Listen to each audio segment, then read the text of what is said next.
Following Windows 11, Microsoft has announced get the latest updates as soon as they are available feature in Windows 10 as well. When this feature is turned on, users will get the late non-security and feature updates as soon as they become available for their devices. If you like this feature and can't wait to turn it on, then in this video I will show you how to do that. So let's learn the steps. Before we move forward, we are trying to hit 10,000 subscribers on YouTube. Please consider subscribing to channel so we continue making such content.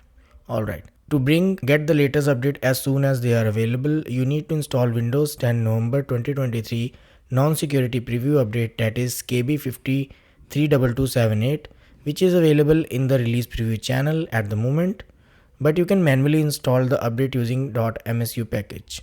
I have already created a video on how to do that, so check the link in the description. Once you have installed the update, you need to open Setting app. For that, right click on the Start button and select Settings. In the Setting app, you need to switch to Windows Update.